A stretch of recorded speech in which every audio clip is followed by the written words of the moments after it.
ஔவையார் திருவெண்ணெய்நல்லூர் சடையப்ப வள்ளல் மனையில் போய் அவர் சாப்பிட்டுட்டு இருக்கும்போது வள்ளல் பந்தியில் சரியாக உணவு அளிக்கிறாரான்னு பார்வையிட போகிறாங்க.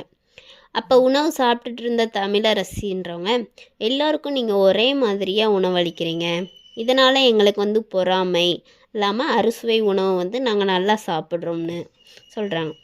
போதும் போதும்னு சொல்கிற அளவுக்கு உணவு வச்சு நாங்கள் எல்லோரும் கோபம் இல்லாமல் தீய சொல் பேசாமல் மகிழ்ச்சியாக சாப்பிட்றோம்னு சொன்னாங்க.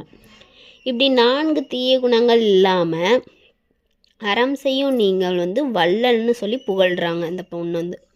அப்போ வள்ளல் சொல்கிறாரு, நான் அறம் செய்தாலும் நீங்கள் பொறாமை, ஆசை, கோபம், கொடிய சொல் சொல்லாமல் இவை 4ம் இல்லாமல் அமைதியாக சாப்பிட்டதுனால நான் என்னுடைய அறம் சிறந்தோங்கி நானும் வள்ளல்னு விளங்குறேன் அப்படின்னு சொல்லி பதிலளித்தார்.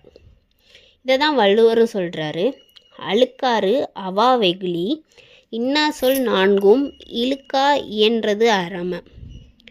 அழுக்காறுனா பொறாமை, அவா வெகுளி ஆசையும் கோபமும், இன்னா சொல் அப்படின்னா கொடிய சொல், 4ம் 4ம் இழுக்கா விலக்கி, இயன்றது இடைவிடாமல் நடைபெற்றது, அறம்னா தர்மம். ஸோ இந்த குறள்லேருந்து ஒரு கேள்வி கேட்குறேன். திருவள்ளுவர் எதை இழுக்கா இயன்றது அறமாகும்னு சொல்கிறாரு? அறம் செய்வோர் விளக்க வேண்டிய 4 எவை அப்படின்னு கீழே கமெண்ட்டில் ஆன்சர் பண்ணுங்கள்.